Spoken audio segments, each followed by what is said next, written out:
Boa noite a todos, sejam bem-vindos. Essa noite fria aqui no Brasil, enquanto lá em Paris, meu tio está lá em Paris, disse que está um inferno de calor e nós estamos aqui com esse friozinho super gostoso. Sejam todos bem-vindos. Vamos estudar hoje um pouquinho sobre a Parashat Hukat e temos a alegria de receber o Moré Michel. Sempre bom poder te ouvir, Michel. Boa noite, bem-vindo. Boa noite, obrigado pelo convite. Vamos então às brachot, aí a gente já... E hoje vamos fazer diferente, não vou fazer a apresentação, vai ser no gogó aqui, na conversa com a gente, como outros professores já fazem, mas eu gosto do PowerPoint, mas hoje vamos fazer sem, porque tem algumas coisas interessantes para a gente conversar. Vamos lá. Baruch atah Adonai Eloheinu melech haolam asher kiddushanu bemitzvotav vetzivanu לעסוק בדברי תורה. Amém. Amém. Amém.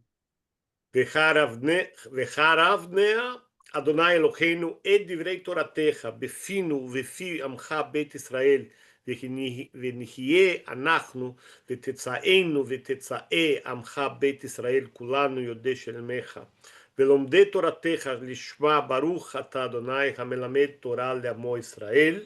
Amém. ברוך אתה אדוני אלוהינו מלך העולם אשר בחר בנו מכל עמים ונתן לנו את תורתו. ברוך אתה אדוני נותן התורה. Amém. Muito bem, eu vou fazer uma pergunta, os rabinos não valem responder. Os outros estão liberados, mas rabinos vou pedir para se abster. Mas em vez de eu fazer o resumo da Parashá, Rabino Davi sempre recomenda que todos vocês, quando venham para a aula, já tenham lido, já saibam do que vamos falar. Quem quer falar, não precisa fazer um resumo, mas quais são os pontos que esta Parashá Hukat, já vou falar o que quer dizer Hukat, mas quais são os temas que se abordam nessa Parashá? Quem quiser, qualquer tema, não precisa estar em ordem da Parashá, temas que vocês sabem ou que leram que faz parte deste trecho. Por favor, Silvio. Então, ele fala sobre a queima da vaca vermelha e as cinzas são para purificar as pessoas que entraram em contato com corpos, né? Enfim. Pessoas mortas. Então, vaca vermelha é o highlight, né? É o que chama a atenção da Parashá. Ela é bem no comecinho, depois não tem mais. Vaca vermelha, depois a gente vai falar mais da vaca vermelha. Mas ela chama muita atenção, né? Da vaca, mas é legal. Vamos falar disso. O que mais? Que outros temas temos? A mesma cinza que purifica aqueles que tiveram em contato com o morto, não purificam o Cohen Gadol. Serve para um tipo de purificação. Isso. Então vai falar de purificações também, né? Vai falar de outras purificações. Legal. O que mais? Um paradoxo. Tem vários paradoxos. A própria vaca vermelha, inexplicável. Quem mais? Quem mais? Temos duas coisas importantes. A morte de Miriam. Morte de Miriam, sem dúvida, sem dúvida. Highlight. Se a gente procura textos sobre a Parashá, e principalmente muitos textos escritos por mulheres, o foco vai ser todo para Miriam, né? Então, muita coisa escrita sobre Miriam. Eu vou recomendar para a Thaís, para o ano que vem, convidar uma mulher para fazer a comentário dessa Parashá, porque eu acho que ela é muito rica na questão feminista. Que mais?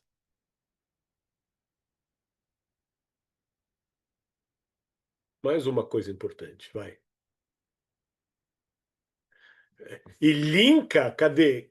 Cadê a Lu? Lu, linka, cadê? Lu saiu. Opa. Linka com o que eu falei no Bezerro de Ouro, na Parashá de Bezerro de Ouro. Tem uma ligação aí com o que nós conversamos naquele dia. Depois, quando a Lu voltar, ela vai lembrar. Mas, então, o que tem? Não vale, Davi. Mímica. Qual é a música? Não vou abrir o chat GBT, viu? Dois temas mais. A morte de Aron também, quer dizer, então Sim. os dois irmãos de Moshe falecem nessa paraxá. Fala, Silvia. Não é quando Moshe fica bravo e quebra uma E pedra? é isso que o Davi estava falando, da batida. E por isso que a Ah, Lu entrou. Lu, a gente vai falar, vai linkar com o bezerro de ouro. Né? A gente vai falar de Moshe batendo na pedra, e por causa disso, muitas coisas vão mudar no futuro por causa desta ação de Moshe. Então, acho São que as águas de Meribá, não? para águas de Merivá. Meribá, Merivá, aí depende se você é becorto ou belargo, aí tem as variações. Mas, sem dúvida, a questão de Moshe. Perfeito. Temos um bom resumo da Paraxá. Excelente. Os quatro, não, podemos dizer que esses são os temas que a Paraxá aborda. No comecinho, a questão da vaca vermelha, a purificação de alguém. Não é purificação do morto, mas é a purificação de alguém que tem contato físico com uma pessoa morta. A morte de Miriam, aí estamos na ordem: morte de Miriam, morte de Aaron e a ira de Moshe. Vamos lá. Então, a vaca vermelha, gente, e assim, eu li muitas coisas, principalmente do movimento Massorti, que fala que a vaca era marrom, não vermelha. Né? Então já temos uma primeira discussão qual era a cor da vaca. Né? E antes disso, então o que é Hukat? Um pouquinho de hebraico agora. Hukat, normalmente sempre vem no começo, é a primeira palavra da Paraxá, né? Mas Zot Hukat HaTorah. Mas a Paraxá não se chama Hukat HaTorah, chama só Hukat. Né? Como temos poucas parashot que tem nome. Haesara tem as duas primeiras palavras, a maioria pega uma palavra só. Hukat parece que alguns confundem com Balak, como se fosse o nome de uma pessoa. Hukat não é o nome de uma pessoa, não é um personagem. Alguém se arrisca? Qual é o shoresh de Hukat? Qual é É o mandamento para o qual você não tem uma explicação racional. Na tradução, aí já foi uma interpretação. Né? Já foi uma Clássica, né? Clássica, né? O CAT é o exemplo Mas a clássico do que você tradução faz sem perguntar, porque você não entende, né? mas Hukat não quer dizer isso. Hukat é, é, é uma constrição. Qual é a palavra lei? Como que é lei em hebraico? Hok. Né? Hok é lei. Mas não está escrito Hok, está escrito Hukat HaTorah. Então, quando a gente tem esse T no final da palavra, ele é o de ou da. Né? Então, lei da Torá. Mas, Michel, então devia ser Hukot HaTorah. E por que Hukat HaTorah? São as loucuras da língua hebraica, porque fica mais só Hukot HaTorah, ia se parecer que era plural. Então há uma constrição, esse o vira a, por questões, normas gramaticais. Então, Hukat HaTorah é lei, não é plural, não são leis da Torá. Hukot é lei da Torá. É singular, lei da Torá. E está assim traduzido. O Plaut fala lei ritual, não fala nem lei da Torá. Esta é a lei ritual. Não acho que é uma boa. Essa Plaut, para mim, pisou na bola. Hukat Torá, lei da Torá. Muito claro, mas se uma paraxá fosse lei da Torá no singular, parece que a Torá só teria uma lei. Torá, a gente sabe que a Torá tem muitas leis, muitos mandamentos. Mas é justamente Hukat Torá da vaca, da purificação. Esse é o tema da abertura. Né? Então, por isso essa paraxá se chama Hukat. Né? Lei da Torá da purificação. Muito bem. Então, voltando, a vaca vermelha, sem dúvida, ela é importante, é mencionada N vezes. Os nossos sábios, desde o começo, nunca conseguiram achar boas explicações para essa vaca vermelha. As explicações são muito ruinzinhas. Eu vou depois trazer uma ortodoxa, que é a mais comum, mas é o que muita gente fala, é um pouco do que o Paulo trouxe aqui. uma interpretação mais ortodoxa. Não é a nossa linha, mas eu vou trazer para a gente conhecer. Então,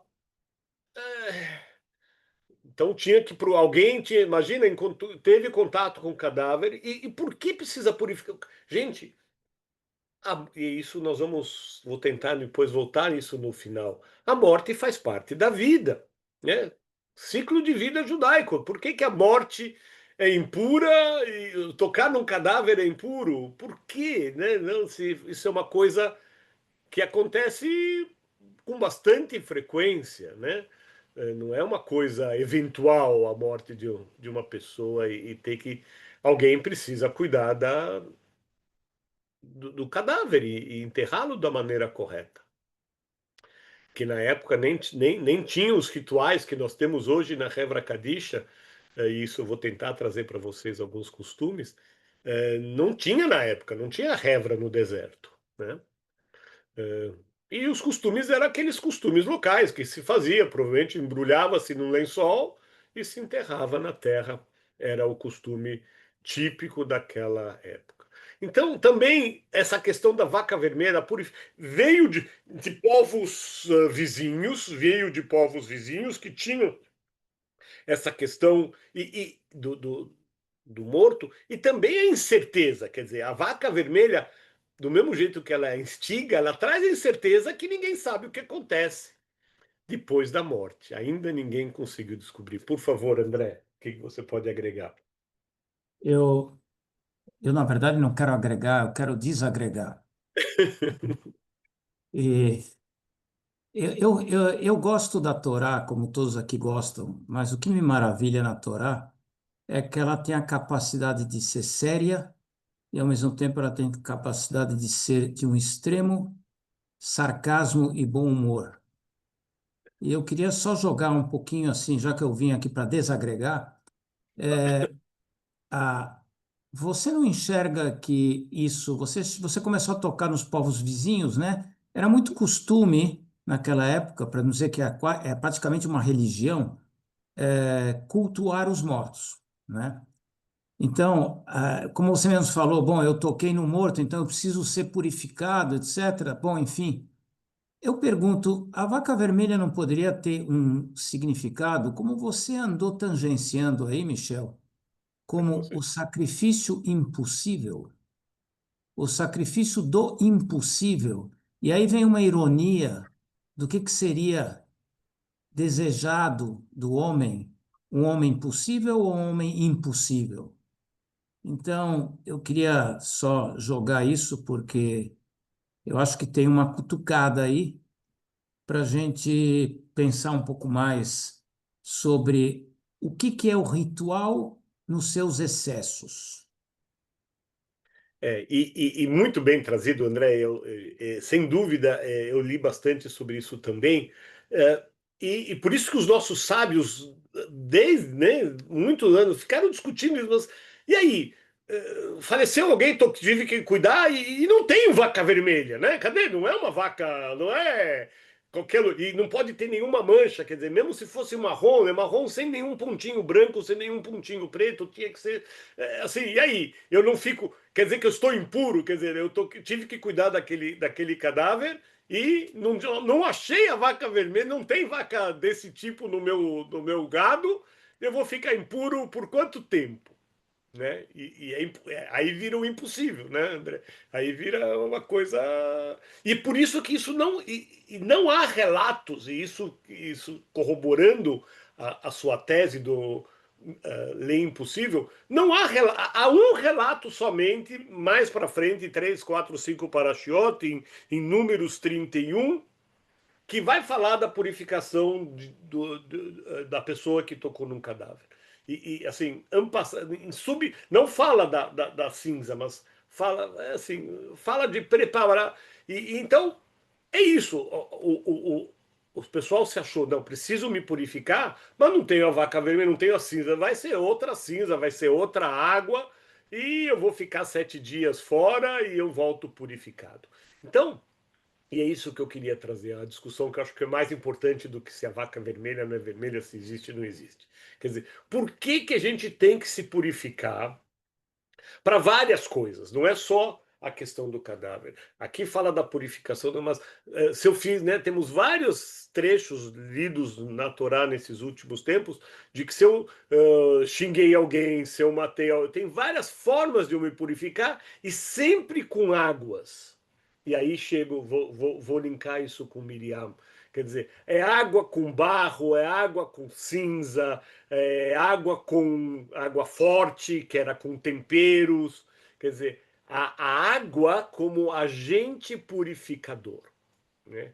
E aí fica mais fácil, né, André? A água a gente vai ver que aqui teve uma época de seca, estamos no deserto, então a água também não é uma coisa assim fácil de encontrar, mas a purificação com água é mais comum e para vários tipos de pecados cometidos existe a água. Mas, de novo, as outras purificações são para pecados.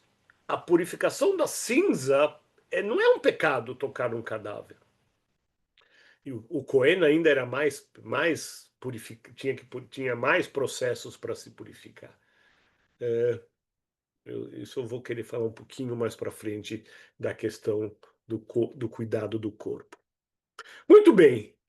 Acho que o Vaca Vermelha é um tema que suscita para grandes discussões. Crianças ficam também querendo saber que vaca vermelha é essa, nunca viram uma. Nunca, quer dizer, as nossas crianças hoje nunca viram nem a vaca, quiçá uma vaca vermelha, né? Nem vaca. Como que é isso aí? Sabem tomar o leite e o queijo, mas não tem a mínima ideia da vaca aqui, como que é tocar na vaca, como que é segurar a teta da vaca para tirar leite. A maioria dos nossos jovens hoje não tem essa experiência. Eu tive experiência disso só no kibbutz, em Israel, antes disso já com 18 anos. Muito bem, então vários pecados, várias formas de purificar o pecado com sacrifícios, etc. E nós vamos, no final, eu quero trazer isso de volta para trazer isso para os dias de hoje, saindo dos costumes locais. E o que vai acontecer? Uma grande coisa aqui nessa paraxá tem uma coisa muito interessante. O capítulo 19, que é o começo da paraxá, estamos falando de 2 anos após a saída do Egito. E o capítulo 20 vai para o 40º ano. Não temos nenhum relato na Torá o que aconteceu entre o 3º e o 40º ano. Totalmente não comentado. Podemos discutir por quê? Por que este hiato? Né? Por que este hiato de 2... Não teve história? Nada aconteceu? Ficaram zanzando lá no deserto. Vida desgraçada. E aí sim chega já na porta da entrada, né, o capítulo 20, já estão perto da entrada na Terra Prometida, no Canaã. Eles têm 3 povos que eles pedem para passar e que não vai ter guerras. E aí também trazendo para os irmãos guerras bastante sanguinárias e difíceis. Israel ganha essas 3 guerras e para poder chegar aonde queria. Alguém tem ideia por que tem esse ato na Torá? 38 anos sem comentários. Porque, na verdade, Moshe pegou uma máquina do tempo e levou todo mundo 38 anos para frente. Senão não ia conseguir ter gente na sinagoga todos os dias. Aí a Torá ia ter muito mais rolos. Só de 2 anos aí para ler a Torá e o pessoal ia cansar. Boa, Paulo. Renata, por favor. É porque é a forma de construção do texto. Tá? Não foi, quer dizer, minha opinião, ela não segue uma cronologia, um fato depois do outro, um fato depois do outro. Mas o autor bíblico, ele quer mostrar os fatos importantes naquele tema. E é a construção a própria construção do texto. Quem escreveu todos esses textos. Mas Eu? daqui para frente, mas cuidado, isso é verdadeiro para trás, porque daqui para frente ele vai, ele não volta. Ele começa no quadro e vai até a morte de Moshe, né? Em Deuteronômio revisita tempos passados, mas Moshe contando, né, o que É da aconteceu. memória de Moshe. É a memória de Moshe. É a ótica da memória dele. Daqui para frente faleceu o Miriam.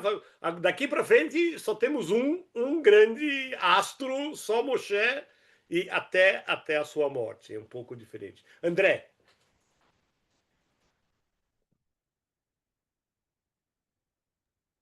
Será que agora eu nunca me fiz essa pergunta com tanta ênfase como você, mas me veio assim uma fantasia, a fantasia sobre a realidade do ser humano. A princípio, os 40 anos era para que houvesse uma mudança de mentalidade, de comportamento, não? Então, quem sabe o autor, o editor que quer nos mostrar é que passaram-se talvez os 38 ou 40 anos e talvez as coisas de mentalidade do ser humano não mudaram, não. Daqui a pouco nós vamos ver uma fantasia, aliás, sou eu o convidado da semana próxima, nós vamos ver uma fantasia sobre quão belas são as tendas, que sociedade perfeita, e depois, logo depois, nós temos Pinhas. Que sou eu de volta. Então, Sou então eu no Shabat. Eu vou falar de Pinhas só no Shabat de manhã, não na quarta. tá. Então, quer dizer, eu olho sempre a Torá com uma grande imagem contextual, não me apegando às paraxotes isoladamente, mas todo um trajeto, né? Será que é para mostrar que, no fim, muita coisa do ser humano não muda, mesmo com gerações? E linkando com a vaca vermelha que fala do cadáver, na verdade, o que aconteceu nesses 38 anos? Todos os que saíram do Egito foram morrendo, né? Porque esta é a razão dos 40 anos, obviamente por causa também, linkando com o bezerro de ouro, vocês pecaram, vocês construíram o bezerro de ouro, vocês não vão entrar na terra prometida, vocês vão morrer. Então tinha que esperar o falecimento. Então seria paraxá chata, né? Essa aqui morreu fulano, ciclano, beltrano, ia ser uma paraxá só falando de mortes. E aqui a gente só vê mortes de Miriam e Aaron, mas na verdade todos os que estavam com mais de 20 anos quando da saída do Egito faleceram nesse período até Moshe na entrada. Rabino Roberto, tem alguma ideia por que a gente pula 38 anos na Torá? A verdade, não. Mas acho que las parashiot de Midbar son como una psicoterapia al pueblo judeo. Y cada parashá es como una, eh, un desastre aún más grande, ¿no? Como desde los celos hasta el miedo, hasta la fobia. Y en esta para allá, en Jucat, me parece que hay esta cosa de la fobia a lo muerto, el deseo como de trastorno obsesivo compulsivo del tocar, del impurificarse, ¿no? Eso es lo que yo diría. Pero el hiato de 38 años no sabría responder. É. Não é um tema muito comentado mesmo, mas e na verdade aí se comenta mais das guerras. Ah, tá chegando em Canaã e tem que passar por esses povos, são povos inimigos. Eu falo que eu vou passar, não vou pegar água, não vou pegar nada, só deixa eu passar. E eles falavam, não. E aí eu quero trazer isso para tempos modernos. Quer dizer, o preconceito contra o judeu que nós sofremos, não é judeu, não quero nem saber. Eu já tenho preconceito de antemão, não importa se você não vai me fazer mal, eu não quero nem chegar perto. E é isso que acontece nessa paraxá. Esses povos que estavam. E está muito claramente descrito, e estamos falando da região onde hoje é Jordânia, então o povo está lá na Jordânia, querendo subir para entrar por Eretz Israel lá por cima, não pelo deserto do Negev, mas por cima, pelo Mar Morto, e os povos falam, nem chega perto, e se chegar, vamos guerrear. Guerras feias, não sei se existe guerra bonita, guerras muito, por quê, né? Por que guerrear? Eu não vou fazer mal nenhum, só vou passar. Isso dá pano para manga para as nossas discussões atuais hoje. Um detalhezinho, Michel, Por favor. que não explica, obviamente não explica os 38 anos, enfim, mas dá uma pista, talvez, né? Uma das explicações para esse número 40, tem várias, né? Como você falou, tem, enfim, a questão dos 40 dias dos espiões lá em Canaã, mas o número 40 tem alguma relação com um número muito grande, né? A gente muitas vezes tem essa explicação, né? 40 é quase infinito, né? Um tempo gigantesco que passou. Então não necessariamente foram os nossos 40 anos aqui, a nossa contagem de anos atual, né? Mas enfim, passou um tempo grande e enfim, o objetivo aí era mostrar que passou esse tempo, as pessoas morreram, tinha que justificar por que as pessoas morreram, não Não teve estão uma... mais, né? Os não abriu o buraco e foram engolidas todas os 600 mil, enfim. Então, ok, passaram os 40 anos, agora vamos. Que nem aparece no filme, lá. Depois de 40 anos, 3 pontinhos, aí continuamos a história. Alguma coisa assim. Depois de um tempo grande, vamos ver o que aconteceu. Né? Eu cheguei no mesmo ponto. Depois de um tempo grande, quase não tem mais nenhum daqueles que estavam lá no bezerro de ouro, mas ainda tem mais 2 anos. Tem mais alguns que ainda precisam Agora vamos... ser até a entrada de Israel, mas muitos já faleceram. Né? Muito bem. Próximo tópico, que aí chega a morte de Miriam, que é sentida, mas não tem nenhum. O que eu queria falar? Nenhum. Motivo imediato ali. Nem, vamos dizer, só comparando com Arão, quando Arão falece, choram por 30 dias pelo luto de Arão. E Miriam simplesmente morre. Né? São poucas, a gente sabe que são poucas as mulheres que são citadas e que têm um destaque como Miriam teve, mas na morte Arão teve muito mais destaque a morte do Arão do que Miriam. Então, de novo, a nossa conversa que nós gostamos de ressaltar para mostrar a diferença dos dias atuais, que hoje homens e mulheres têm os mesmos direitos, mas naquela época a mulher tinha, né, um número menor e um apreço menor, então por isso não houve tantos lamentos pela morte de Miriam, não houve relato, talvez houve, mas não há o relato natural. Mas o que sim acontece depois do falecimento, da morte de Miriam, é que acaba a água, porque ela era aqui, trazia as águas e fazia ter águas, né, o nome dela está muito ligado à questão da água, e o povo sente a falta da água e vai lá reclamar com Moshe, né? Então Arão falece, tem os 30 dias, mas depois o povo se revolta. Cadê? Vamos voltar para o Egito, lá pelo menos água tinha, né? Vamos lá, vamos falar árabe, não tem problema. Que negócio de hebraico. Árabe a gente já sabe falar, vai aprender, mano. Então volta para o Egito. No Egito nós tínhamos comida, tínhamos água, o povo se revolta. Moshe, né, e Arão ainda vão falar com Deus. E aí, Deus, eu preciso dar água para esse pessoal. O que eu faço? E aí vem a famosa passagem que Deus fala, vai falar lá com a pedra, pede para a pedra dar água e a pedra vai te dar água. E a gente conhece o final da história, Moshe chega na pedra e bate 2 vezes na pedra. E sai a água. O resultado final acontece. O problema foi o método, não o resultado. Né? O método que ele usou não foi adequado e a questão que se fala é por isso, e este é o motivo porque Moshe não entra em Canaã, né? Porque não seguiu as orientações de Deus. Esse foi o pecado de Moshe, e aí aqui temos milhões de discussões e muitos comentaristas, mas, puxa vida, esse é um pecado. A pena parece muito maior do que o pecado, não está equilibrado eu não respeitar a ordem de Deus e não entrar na terra de Canaã, que era um sonho dele poder entrar. Eu não vou entrar nesse mérito se a pena foi justa ou não foi justa. Eu não me coloco na posição de juiz, mas é estranho. Traga o tema. André, por favor.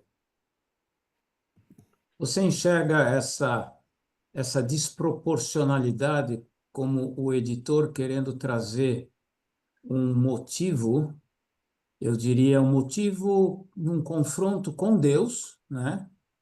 Quando o motivo mais estratégico e social é que estava na hora de um líder se despedir e passar o bastão para outro.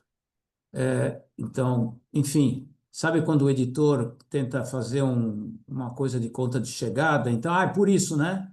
O cara que Acho. faz a novela, né? O cara que foi Igual novela, eu pensei na É, novela também. esse Encontro personagem, Não. vamos matar esse personagem Esse aqui, porque personagem tem que morrer, porque senão não vai dar certo essa história para poder Não, fazer. e a terceirização do motivo é com Deus. É. Então, Deus é terceirizado para justificar a mudança de liderança. E aí, agravo e trago um outro tema. E aí, Lu, só voltando, quer dizer, ninguém pensou. Como estava Moshe? Moshe tinha acabado de perder a irmã querida. Não tinha todo o direito de ter ira, de estar bravo com Deus que matou a irmã, né? Ou que levou a irmã. Então ele estava sensível, né? Aí vem o povo e enche o saco dele. Ele estava, né? Vamos dizer, a ira é uma resposta adequada. Quer dizer, o texto já vai falar, não, a ira nunca é adequada, mas a gente tem que se colocar no lugar de Moshe também. Por favor, Rabino. Sí, yo escuché, leí un midrash muy lindo, hasídico, dice lo siguiente, que Dios conversa con Moshe y le dice, le dice, mira, tú no vas a poder entrar a la tierra prometida, no vas a poder entrar a Eretz Israel. Y Moshe, con mucha pena, acata el dictamen, más él dice, le pide a Dios un favor, déjame pedirte un favor. Y él dice que no se diga que yo no entré a la tierra prometida porque no te amé a ti, a Dios. ¿Sí? Entonces Dios le dice, te lo voy a conceder, y entonces escribe la Torá, esta relación desproporcionada, como dice Michelle, absurda, demasiado estricta, que deja a Dios como en una mala luz y no a Moshe. Ese es el Midrash. Y yo lo hallo de una sensibilidad y de una humanidad muy bonita. No sé si se entendió en español, espero Eu que entendi. sí. Eu Ya. entendo. Eu acho que tudo. Quer dizer, é bonito, quer dizer, se encontra. Quem ficou mal na história foi Deus que fez uma pena grande demais, porque Mesmo. é, é uma boa, um bonito Midrash, sem dúvida. Eu tenho mais um Midrash, mas vou deixar para depois. Então, né, essa ira de Moshe para mim me pega de novo, né? A questão da ira. Puxa, se eu sou um líder, eu tenho que vamos dizer, não tem justificativa. Por mais que a gente, assim, mas eu também, eu sou um ser humano, eu sou um ser humano e a ira faz parte do ser humano. Tem coisas que te deixam pé da vida. E aí, um dia você tá bom, todos os dias você não tá sorrindo e lindo todos os dias. Tem dias piores, dias melhores.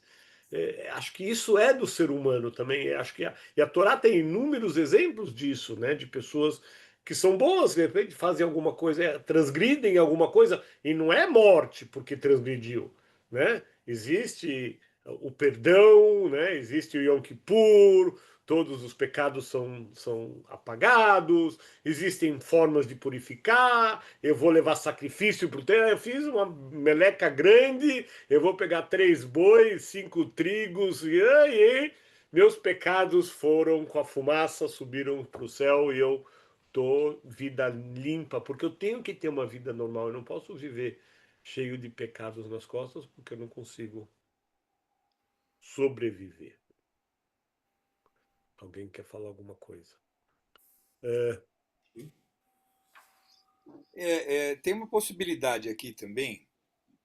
Afinal, se Deus é onisciente, sabe tudo, ele quando fala para Moshe falar com a pedra, ele sabia que Moshe ia bater na pedra.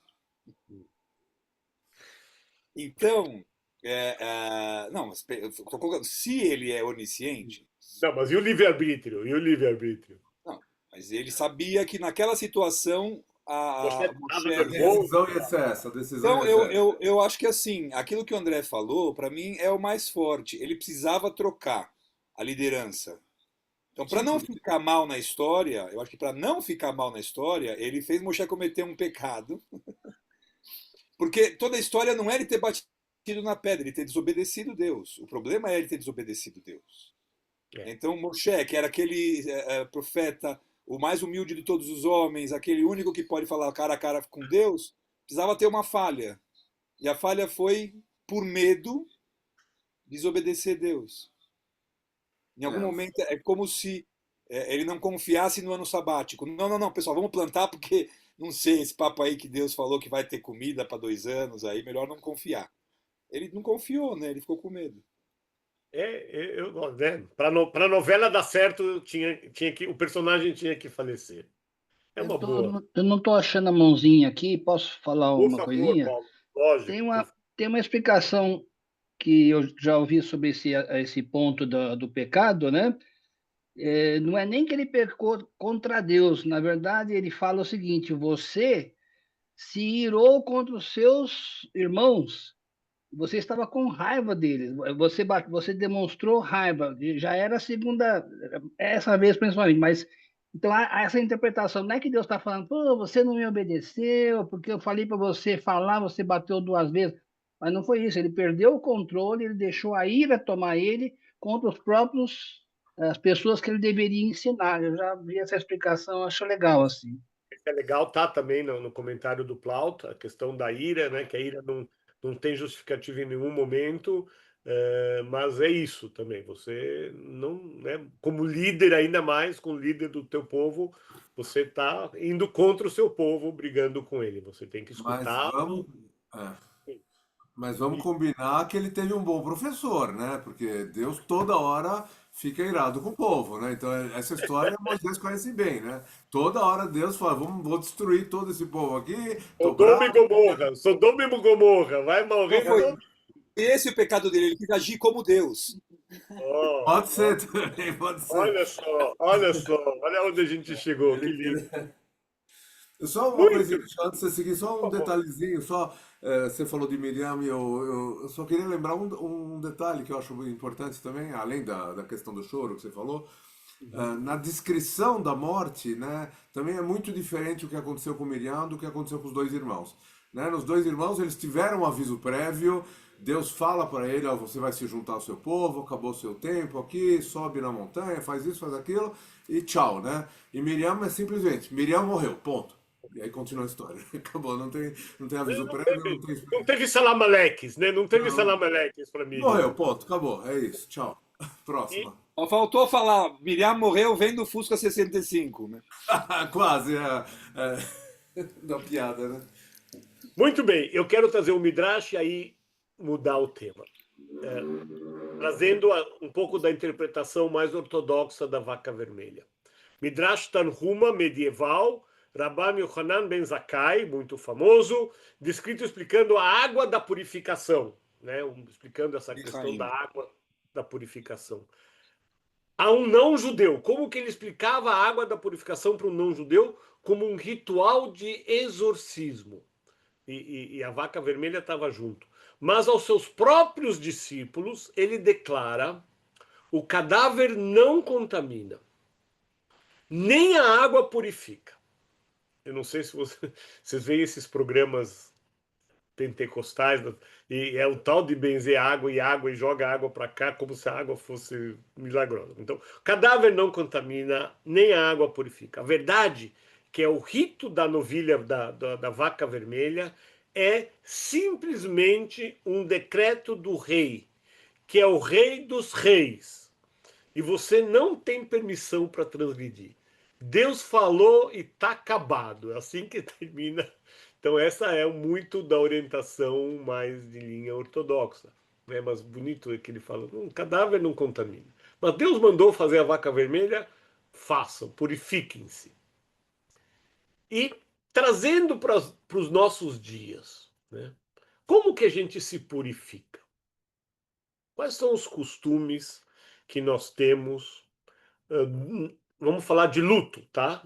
E falo isso em memória à, à amiga do Denis, que faleceu hoje, Dona Sara, Sara Levin. Sara Levin. Eu tive realmente a oportunidade de ouvi-la tocar, talvez pela última vez, na CIP há 2 anos atrás.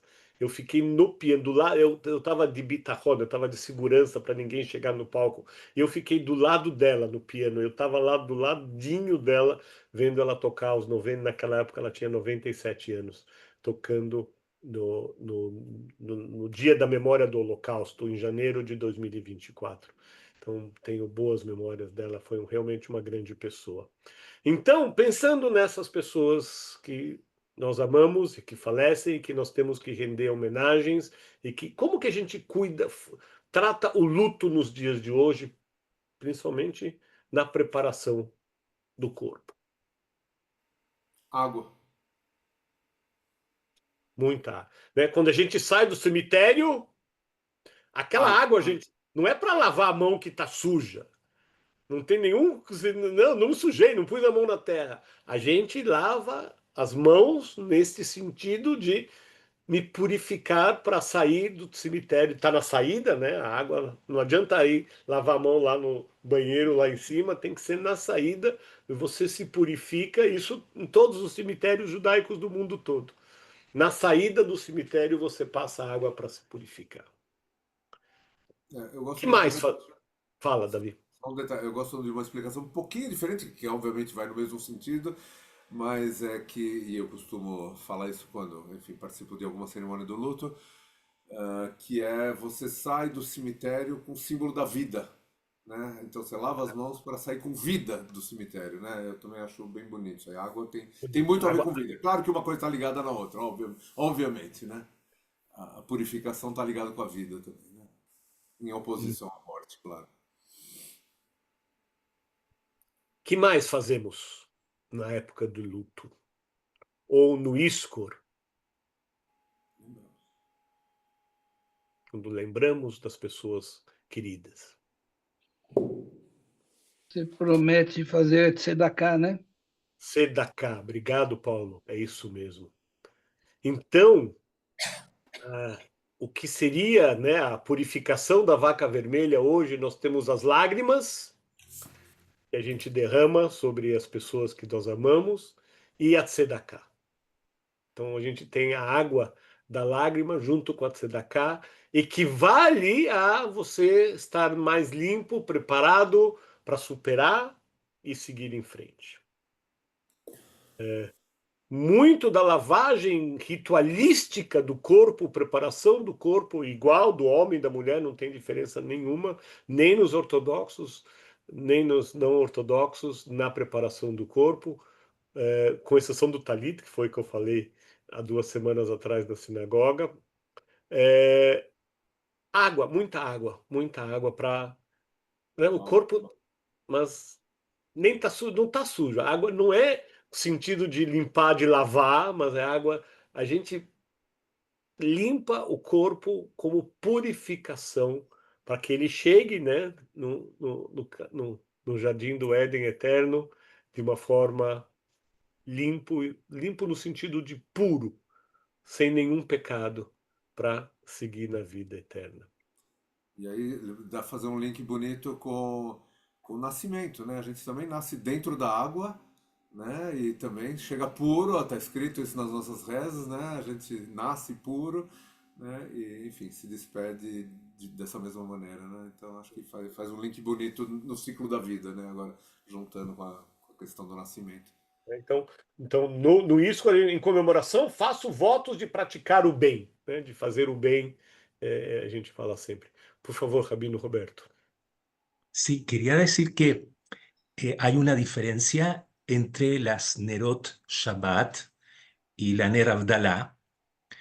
Eh, las Nerot Shabbat, a pesar de que ambas son con fuego, la luz de las Nerot Shabbat es una luz primordial que no se usa como fuego, no se debe leer, no se debe hacer nada con eso. Y la diferencia del agua, hay como una especie de algo parecido con el agua de la Hebra Kadishá, de la Tahará, en que el agua, así como el fuego de las Nerot Shabbat no es fuego, sino es luz primordial, el agua de la Tahará es una purificación que no es física, no es el agua como H2O, sino es como una manifestación del agua más, no sé, más primordial, o Maim Haim del Bereshit. Eso. E H2O é complemento. H2O, tá, gente? E complemento, quer dizer, quando a gente chega um Shabat, a gente vai fazer uma tzedakah semanal no Shabat, da reza, e a gente pode chorar sobre as chamas das velas, a gente ganha o que a gente chama da nossa Neshama Yeterá, nossa alma extra. Cada Shabat, as velas de Shabat nos lembram dessa nossa alma extra de Shabat. E é um processo também de purificação e renascimento. Quer dizer, então, só corroborando, né? Vamos dizer, água e fogo trazem essa purificação para uma nova semana, para um novo Shabat. Michel, queria só acrescentar agora alguma coisa um pouco mais sensitiva, humanamente sensitiva à água. É como se alguém está te tocando. Te toca numa ponta, pode te tocar no corpo inteiro, te toca. É como se você tivesse algo muito sensual, talvez até acontecendo com você.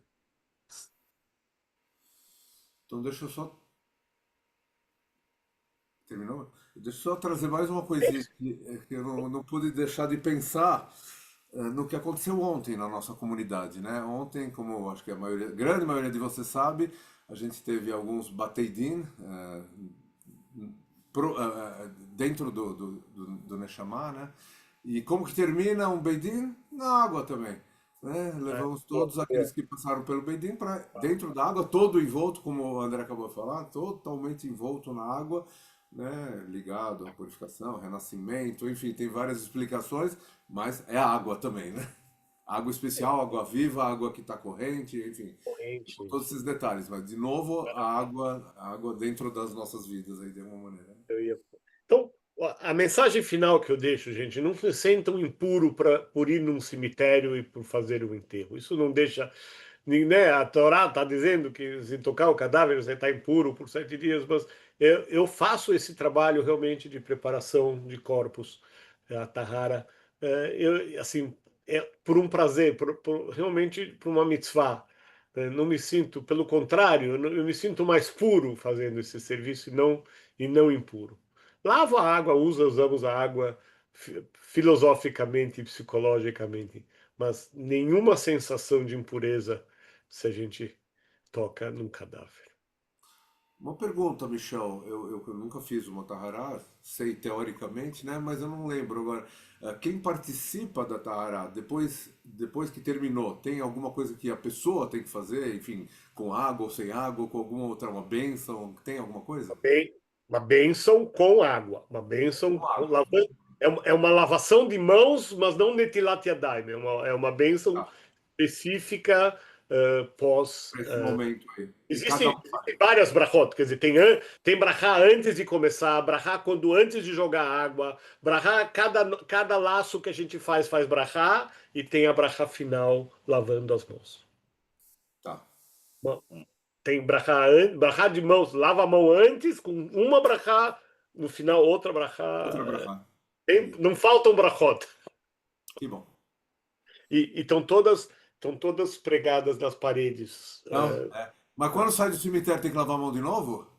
Se Sim. você for só para fazer a tahará, tem que lavar a mão de novo? Eu não perguntei pro meu rabino. Eu lavo. Curiosidade agora. Porque você acabou de lavar a mão, que você terminou a tahará, vai sair do cemitério. Enfim, você vai passar no meio do cemitério, Não, claro. foi o que eu falei. Se eu lavei no banheiro, lá em cima, eu tenho que lavar de novo na saída. Né? Sim, não, isso com certeza, né? Mas tá bom. Eu lavei a mão por uma questão e outra. Agora por outra questão. E até porque você andou no meio do cemitério para sair, pelo menos no nosso cemitério, tem que passar no meio do cemitério para sair da onde faz Meu a filho, lavagem. quando eu aceitei hoje, eu não sabia. O Natan está fazendo palestra hoje sobre kashrut. E eu falei, não vou, eu aceitei estar aqui com vocês.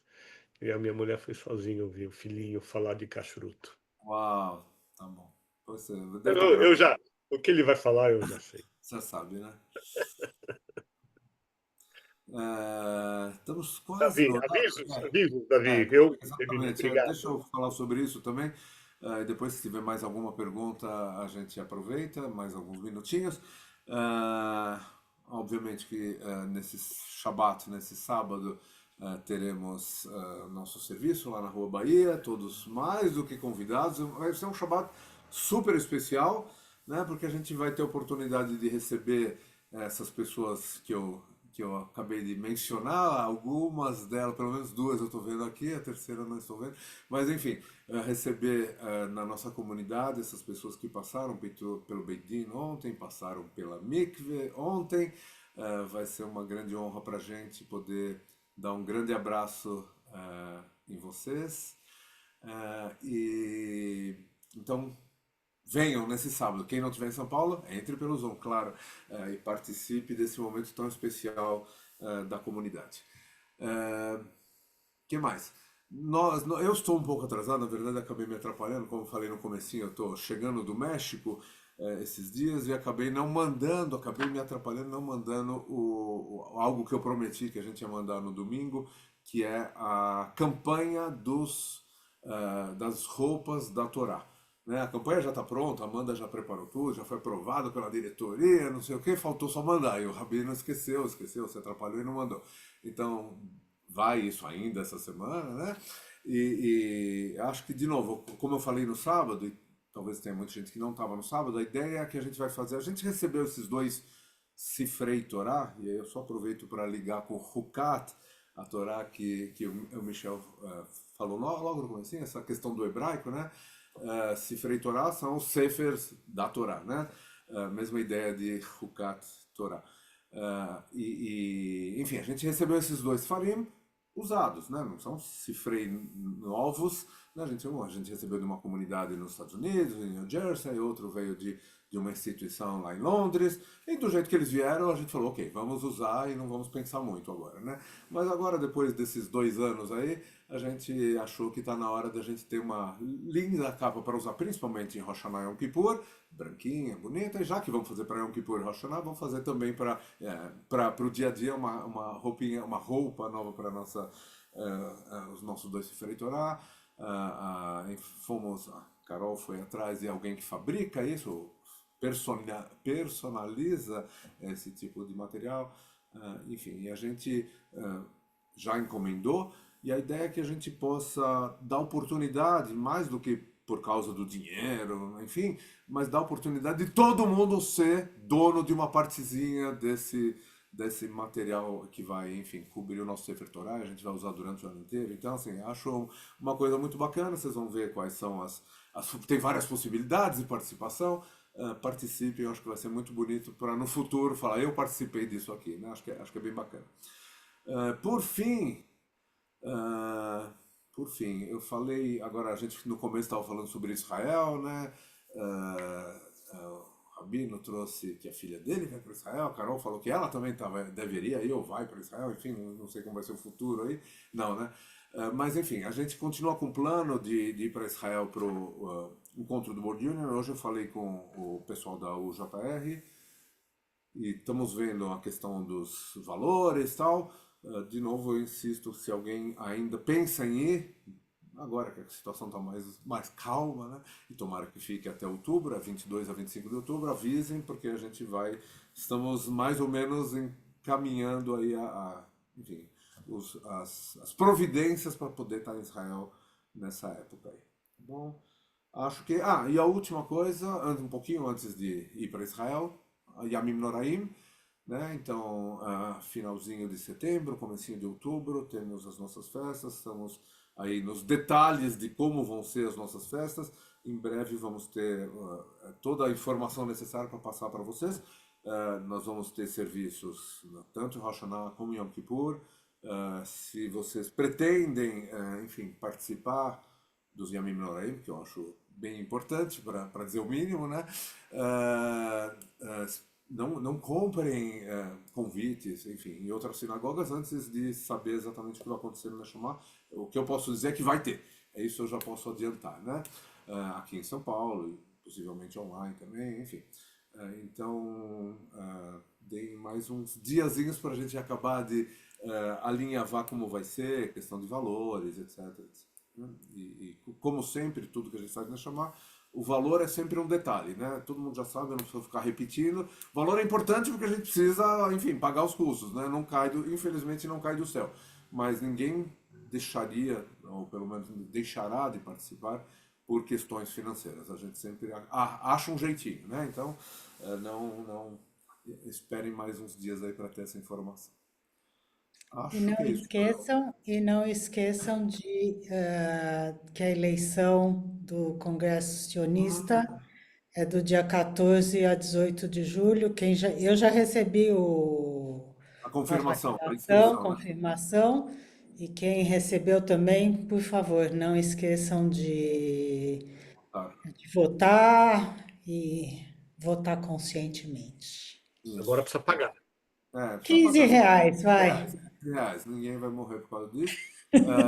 E é isso, eu acho que para mim chegou hoje, para você também é hoje, né, Carol? Chegou hoje. Então, se alguém não recebeu ainda, não fique desesperado, eles devem estar mandando para todo mundo assim que eles vão concluindo os processos, né? Lembrando que tem alguns detalhes, né? Porque a pessoa para votar precisa estar apto a usufruir da lei do retorno, então tem questões aí de família ou enfim de conversão para poder votar, né? Não é aberto a todo mundo, né? Mas enfim, tem que tá dentro de certas condições. Por isso eles fizeram aquele questionário prévio, né? Cada um respondeu e agora eles analisaram as informações e estão respondendo quem está apto a votar. Obrigado, Carol, por lembrar disso. Mas agora voltando ou para esse assunto dos avisos ou voltando para Parashá, se tem mais alguma questão, temos oportunidade de sábado ainda discutir um pouquinho mais sobre isso, mas se alguém tiver alguma pergunta agora específica sobre o que o Michel falou, enfim, ou mais geral sobre a Parashá. Todos falaram. Que foi? Todos falaram. A gente fez um debate. Sim, é verdade. Eu tenho uma pergunta. Qual a diferença desse agrupamento indicando genitivo, possessivo, de Sifrei e Rukat? Sabe dizer, Davi? É plural, Sifrei é plural de Sefer Torah. Plural, então é plural, não é genitivo, não é livros da Torá. É uma construção. Não, são rolos da Torá. Né? De novo, é a mesma coisa. Em hebraico a gente chama de smichut, né? É uma contração, Exato. Tem até o nome, o Theo vivia falando isso daí, porque ele é um gramático, né? O nome em hebraico é smichut, em português é contração. É que é diferente. O Rukat é lei da Torá. Lei de. Ele é um genitivo, né? Entendi, tá bom. E o outro não é livros da Torá, é livros de Torá. É o plural. Rolos de Torá, né? É plural. É um plural, um genitivo. Ok, obrigado. É isso mesmo. São formas diferentes da língua, ela é concisa, ela é bastante concisa. Por exemplo, Binei Israel não é filhos de Israel, é filhos israelitas, né?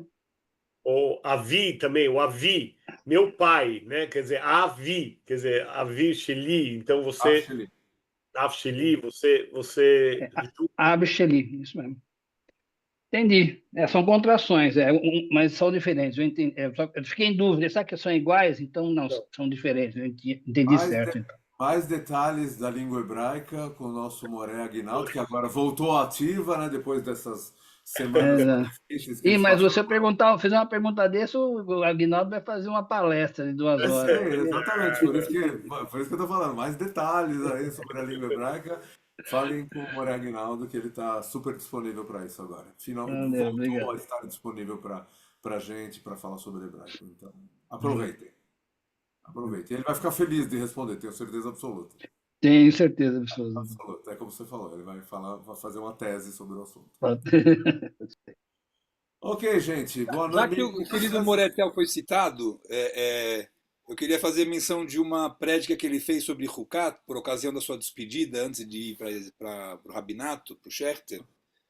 E ele trouxe a seguinte ideia, que a vaca vermelha está na Torá, que é para dizer para a gente que a gente tem que perguntar, que a gente não deve nunca deixar de questionar no judaísmo, que o judaísmo é a religião do questionamento. E eu gostei muito dessa interpretação dele. E foi isso que eu tentei trazer. Obrigado pela participação de todos, que eu tentei fazer justamente esses questionamentos. Será que foi justa né, a punição de Moshe? Será que precisa da vaca vermelha para purificar? Eu acho que a gente se questiona toda semana. Concordamos, discordamos, mas enfim, estamos dentro desse mesmo guarda-chuva, né? Muito bem lembrado, Dani. Tá Obrigado, bom. boa noite. Obrigado, Michel, mais uma vez, por estar aqui. Espero que a gente possa se ver no sábado. E todos vocês também que estão aqui em São Paulo, que a gente possa se ver no sábado. Teoricamente vai esquentar um pouquinho, quem sabe, né? Mais frio do que tá, não dá para ficar. Não dá, né? Isso, tá bom. Tá fresquinho.